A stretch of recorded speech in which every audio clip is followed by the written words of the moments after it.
오늘 말씀은 바벨론 시대를 살아가는 이스라엘 백성들 뿐만 아니라 초대교회 성도들에게도 엄청나게 힘이 되었던 말씀입니다. 그리고 오늘을 살아내며 주님 오실 날을 기대하는 저와 여러분들에게도 큰 힘이 되는 말씀입니다.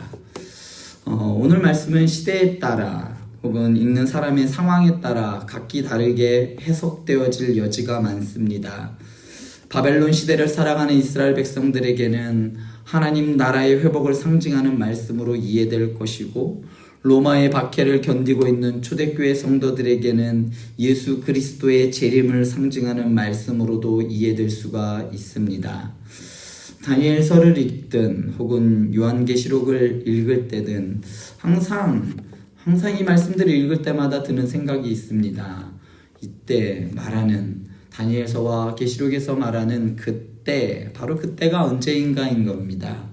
그러한 일이 일어나는 때가 언제인가라는 질문을 항상 가지게 되어 있습니다. 70년의 노예 생활을 하면서 희망조차 가질 수 없는 그들에게 이스라엘의 회복의 열망이 그들은 얼마나 컸을까요? 아마도 처음 바벨론으로 끌려왔을 때 그들은 희망을 가지고 있었을 겁니다. 그래도 우리가 하나님의 백성인데 예전처럼 하나님께서 다시 누군가를 보내주셔서 구원해 주시겠지, 막연한 기대감이 그들에게 있었을 겁니다. 그런데 한 해, 두 해 지나가면서 언제 끝날지 모르는 그 답답함이 희망을 포기하게 만들었습니다. 여러분도 한번 생각해 보시기 바랍니다. 만약에 이스라엘 백성들에게 바벨론으로 끌려간 이스라엘 백성들에게 70년만 지나면 그 후에는 너희가 다시 고국으로 돌아갈 거라는 그런 보장이 있다면, 그 사실을 알았다면 그들은 어땠을까요? 너무 길어서 힘들기는 하지만 어떻게든 기다리지 않았을까요? 자녀들에게도 야, 조금만 기다려. 나 때는 못 가지만 너희 때는 반드시 돌아갈 거야 라고 하면서 그 희망 때문에 어떻게든 그것을 견딜 수 있었을 겁니다. 그런데 그 끝을 알 수 없기 때문에 사람을 절망스럽게 만들고 포기하게 만듭니다. 삶이 힘들면 힘들수록 이 고난의 끝이 언제쯤 끝날까? 그 끝나는 때에 희망을 걸어가며 살아가게 됩니다. 이런 심리들을 이용한 시한부 종말론자들이 사람들의 마음을 미혹하는 경우를 우리는 뉴스를 통해서 종종 볼 수가 있습니다. 우리나라의 이 시한부 종말론의 대표적인 사건이 1992년도에 있었죠. 10월 10일 혹은 10월 28일 날 예수님이 공중에서 재림하신다 라고 말하는 그러한 이장님에 의해서 세워졌던 다미 선교회가 대표적인 일입니다. 이 일은 대한민국 전역을 들썩하게 만들었던 휴거 사건은 그냥 단순한 해프닝으로 끝난 것 같지만 실상은 그로 인해 수많은 가정이 파탄나고 사회적 물의를 일으키고 말았습니다. 많은 사람들이 다니던 직장을 내팽개치고 선교활동을 하고 공무원들과 학생들과 남녀노소를 가릴 것 없이 이제 주님이 오시는데 이런 것들이 무슨 필요가 있느냐 하면서 자기들이 그냥 모여서 그러한 집단 생활을 하면서 세상과는 연을 끊고 그렇게 살아가고 말았습니다. 그런데 정작 그 이장님이란 사람은 9월 25일, 그해 9월 25일 신도들의 재산 34억여 원을 헌납받아 가로챈 혐의로 구속되었습니다. 이때 이장님의 밑에서 배웠던 혹은 계시를 받은 사람들이 독립해 나가서 분파를 형성하고 지금까지도 시한부 종말론의 명맥을 이어오고 있는 상황입니다. 이 외에도 오대양 사건, 또 최근에는 또한 은혜롭교회 피지섬 신도 감금 사건들을 일으킨 신옥주까지 시한부 종말론은 시대를 초월해서 사회를 병들게 만들었습니다. 아마도 지금도 대부분의 이단들은 사람들이 그 궁금해하는 그때와 그 시를 하나님께서 특별히 나에게만 가르쳐 주셨는데 우리 교회에 나오면 우리 공동체에 들어와서 생활하면 그것을 알 수 있고 그 사람들만이 구원받을 수 있다라고 말하면서 사람들을 많이 미혹하고 있습니다. 이러한 사람들이 심지어는 바울이 있었던 때에도 있었습니다. 사람들은 이 때에 대하여 상당히 관심이 많습니다. 오늘 말씀을 보면서 과연 내 짐승이 나타난 때가 언제였을까? 이것에 대하여서도 많은 논란이 있었고, 그러나 대부분의 의견을 일치하고 있는 상황입니다. 다니엘이 내 짐승과 작은 뿔에 대한 환상을 본 후에 그 환상 때문에 번민할 때 한 천사가 다니엘에게 나타나 환상에 대하여 설명해 줍니다. 내 짐승은 세상에 일어날 내 왕이라. 지난 시간에 말씀드린 대로 내 짐승은 내 나라를 의미하는데 바벨론과 메대와 바사와 로마를 의미한다고 말씀드렸습니다. 그런데 이 해석에서 문제가 되는 게 이 네 번째 나라에 대한 이야기였습니다. 이 나라를 누구로 보느냐에 따라서 해석이 전혀 달라집니다. 특히 역사가 요세푸스를 중심으로 해서 그 이전과 이후로 바뀝니다. 요세푸스 이전에는 이 네 번째 나라를 마케도니아로 보았어요. 다니엘서 7장에 대해 유대인들의 해설서 역할을 했던 11의 신탁이라는 유대 문헌이 있습니다. 그 문헌에 의하면 이 다니엘서 7장의 네 번째 나라를 마케도니아다라고 규정을 했습니다. 그러나 요세푸스 이후부터는 보편적으로 마케도니아가 아니고 로마로 봅니다. 왜냐하면 유대인들은 이 네 번째 나라 그러니까 자신들이 믿었던 마케도니아가 멸망한 후에 하나님의 백성들의 나라가 세워질 거라고 생각을 했습니다. 그래서 네 번째 나라를 무너뜨리고 성도들의 나라가 세워질 건데, 그래서 마찬가지로 마케도니아가 멸망하자 이제 이스라엘 백성들, 그러니까 우리는 이제 회복되는구나 라고 신락 같은 희망을 가지고 있고 기대에 부풀어 있었습니다. 그러나 여전히 유대인들은 로마의 전신이었던 셀류커스 제국의 통치로 이어졌고, 그 통치가 로마 제국에까지 이르러서 그들의 압제의 기간은 상당 기간 동안 길어지게 되었습니다. 그래서 많은 사람들이 기대했던 그 하나님의 나라는 결국 찾아오지 않았어요. 그런데 문제가 생겼어요. AD 70년, 그러니까 예수님이 오시고 난 다음에 70년 후에 예루살렘 성전이 로마에 의해서 완전히 멸망당하고 만 겁니다. 이 일로 유대인의 성경 해석자들은 네 번째 나라를 마케도니아가 아니라 로마다라고 봅니다. 초대교회 신학자들도 마찬가지로 이 네 번째 나라를 로마로 보기 시작했습니다. 왜냐하면 예수님께서 이 땅에 오시고 나서 로마를 무너뜨리고, 로마 시대 때 예수님께서 오셔서 그 위에 하나님의 나라를 세웠다라고 초대교회 신학자들은 해석하기 시작했습니다. 그리고 그 해석이 지금까지 우리에게도 내려오고 있습니다. 이런 관점에서 볼 때 7장 13절, 그러니까 다니엘의 환상 중에 본 인자 같은 이가 하늘 구름을 타고 와서 옛적부터 항상 계신 하나님 아버지께 나오는 장면과, 그리고 초대교인들이 학자들이 해설이 아주 잘 맞아 떨어지는 것을 볼 수가 있습니다. 다니엘에게 나타난 천사는 18절과 22절 그리고 27절에서 반복해서 지극히 높으신 이의 성도들이 성도들의 나라를 얻는다라고 말하면서 지극히 높으신 이의 거룩한 백성들의 누림에 대해서 반복적으로 설명합니다. 지금은 비록 노예로 핍박받으며 살고 있지만 지극히 높으신 이의 성도들이 모든 나라와 권세를 누릴 거라고 말하고 있는 겁니다. 나라가 없어 노예로 방랑자로 전락해버린 민족에게 나라라는 것은 그들의 꿈입니다. 70년 노예 생활로 마른 뼈와 같은 이스라엘에게 하나님께서는 다니엘의 환상을 통해 그들의 나라가 다시 회복될 것이라고 말씀하시면서, 지금은 비록 내 짐승 같은 왕들의 압제에 고통받고 있지만 지극히 높으신 이의 성도들, 즉 이스라엘이 승리하여 나라를 얻을 것이고 그의 나라는 영원할 것이라는 이 다니엘의 환상은 그야말로 복음이었습니다. 다니엘의 환상에서 성도들이 다른 짐승들을 부서뜨리고 발로 짓밟아버린 이 네 번째 짐승의 뿔과 싸우게 됩니다. 그리고 결국 승리하게 되었습니다. 이 성도들이 어떻게 이 네 번째 동물 뿔뼈와 싸워서 이겼을까요?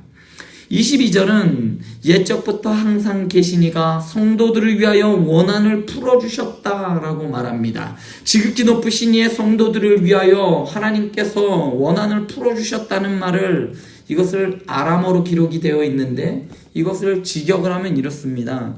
지극히 높으신 이의 성도들을 위한 재판이 베풀어졌다. 하나님께서 심판하시고 그의 백성들을 회복시켜 주셨다는 말입니다. 이 말씀은 다니엘 시대의 이스라엘 백성들뿐만 아니라 로마의 폭정이 극에 달했던 1세기의 초대교인들에게도 큰 위로의 메시지가 되었던 겁니다. 로마도 아무리 강력했던 로마의 시대도 끝이 나고 하나님의 나라가 그에 세워질 것이다. 회복될 것이다. 나라 없이 2000년을 지낸 유대인들에게 이스라엘이란 나라는 그들의 꿈이고 그들의 소망이었습니다.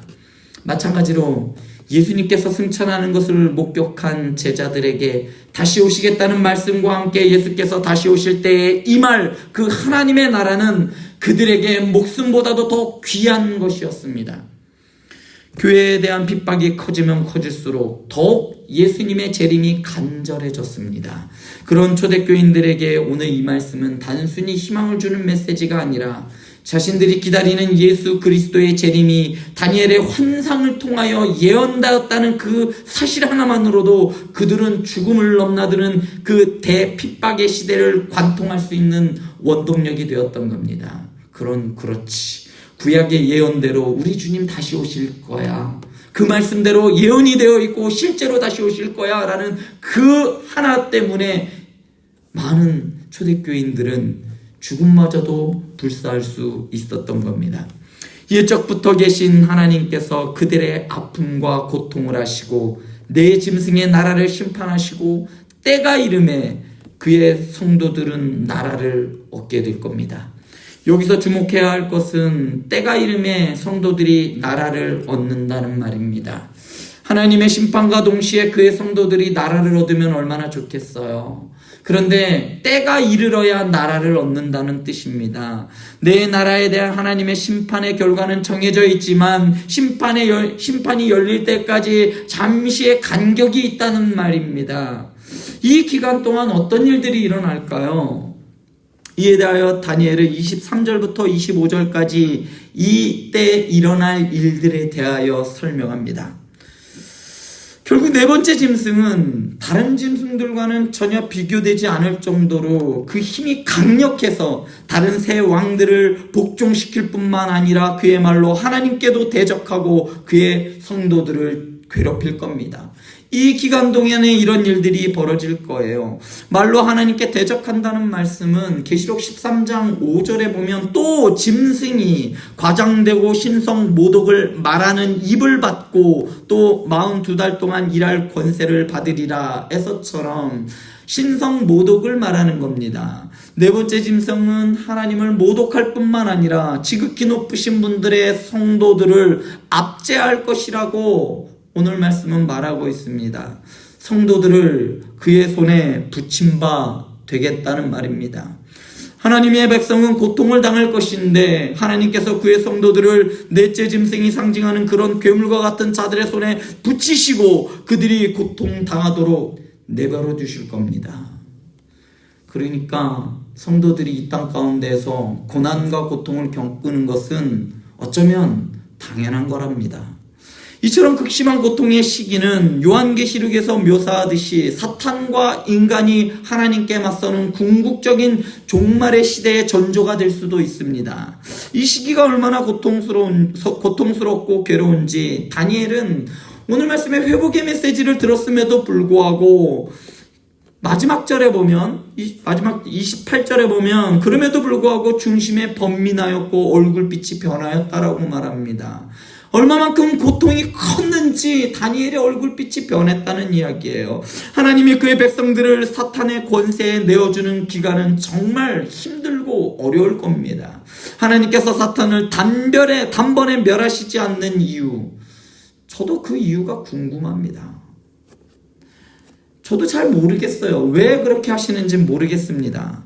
하나님께서 단번에 사단을 심판하시고 그의 백성들을 회복시키시면 참 좋은데 왜 하나님께서 그의 백성들을 내 짐승의 손에 얼마간 붙이시는지 저도 잘 모르겠어요.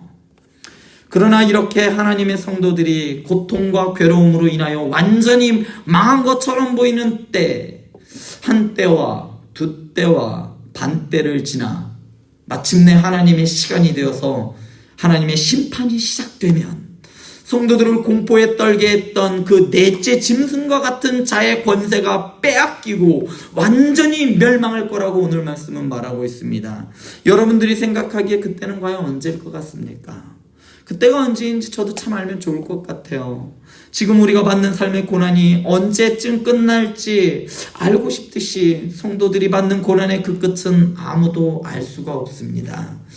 그래서 우리는 불안해하는 것 같아요. 근데 그럴 필요가 없습니다.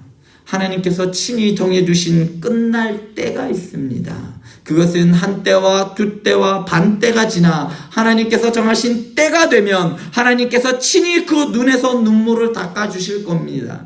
그때가 구체적으로 특정해서 언제다라고 정확하게 그런 수적 혹은 연대기적인 의미를 부여하는 것은 사실은 별로 무의미합니다. 물론 한 때와 두 때, 반 때를 합쳐서 무슨 3년 반의 기간을 말하며 구체적인 시기를 말하는 학자들도 있습니다. 그러나 정말 중요한 것은 성도들이 얼마나 오래 고통을 당하든지 그것은 일시적이며 반드시 끝날 것이라는 사실입니다. 하나님이 통제하고 계시며 하나님이 인간 역사의 법정에서 궁극적인 심판자가 되신다는 사실을 믿으시기 바랍니다. 그리고 그 법정은 판결을 내릴 준비를 하고 있어요. 이미 판결을 내릴 준비가 끝나 있어요. 그런데 여기서 하나 살펴볼 말씀은 9절부터 14절까지가 다니엘이 본 환상이고 오늘 본문 말씀이 이에 대한 해석인데 13절과 14절에서 인자 같은 이가 하늘 구름을 타고 와서 권세와 영광과 나라를 얻는다라고 말하였어요. 그렇다면 이에 대한 해석도 인자 같은 이가 나라와 권세를 얻는다라고 해야 맞습니다. 그러나 15절 이하를 보면 인자가 아니라 지극히 높으신 이의 성도들이 나라를 얻는다라고 하였어요. 13절에 인자 같은 이가 지극히 높으신 이의 성도들이 같은 의미로 사용되고 있는 거예요. 왜 그럴까요? 왜 인자 같으신 이와 지극히 높으신 이의 성도들이 같은 의미로 사용되었을까요? 예수 그리스도께서 오실 때에 그를 믿고 고난을 받은 성도들이 그의 영광에 참여한다는 것을 상징하는 겁니다. 그러니까 이 땅에서 사는 동안 예수를 위하여, 예수님을 위하여, 복음을 위하여 고난을 당하는 것을 두려워하지 말라는 겁니다. 너희들이 그리스도의 통치에 동참할 거고 주님께서 오실 때에 그 모든 것들이 회복되어질 것이라는 것을 말하는 겁니다. 그러니 두려워하지 말아라. 다니엘의 시대에서도 마찬가지입니다. 반드시 하나님께서 회복시키시고 그의 백성들을 하나님의 영광에 참여하게 하신다는 뜻입니다. 시내산에서 모세와 장로들을 통해 그의 백성들에게 율법을 주시고 성막을 통하여 하나님의 제사의 예배에 참여하게 하심으로 하나님의 영광에 이스라엘 백성들을 초대하셨습니다. 예배로 부르시고 그 영광 가운데 함께 거하게 하셨습니다.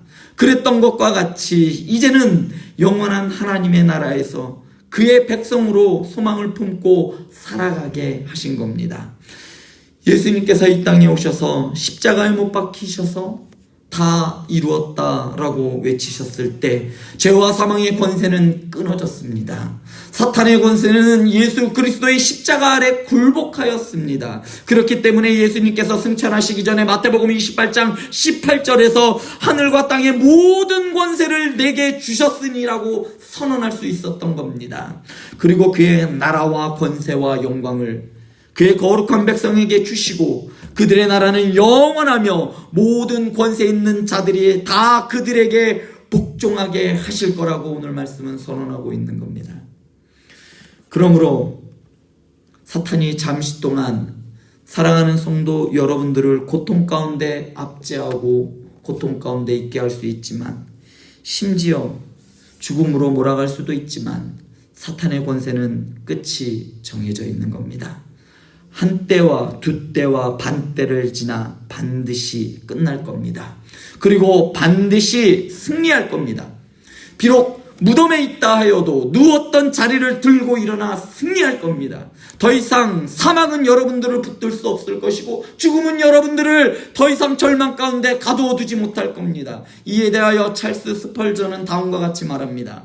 그가 여러분들을 위해 단번에 이기시고 승리한 것 같이 그의 이름을 사랑하는 여러분도 반드시 그 안에서 승리할 것입니다.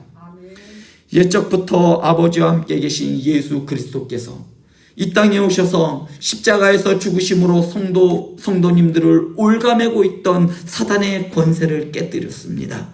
그리고 때가 이름에 예수 그리스도와 함께 성도들이 나라를 얻을 것이고 여러분들이 권세를 얻을 것이고 여러분들을 손에 다 붙이실 것입니다. 예수 그리스도께서 다시 오시는 그날을 기다리며 한 때가 됐든 두 때가 됐든 혹은 반 때가 됐든 이런 시간에 연연하지 마시고 영원을 바라보며 살아가는 행복한 교회 성도 여러분들 다 되실 수 있기를 소원합니다.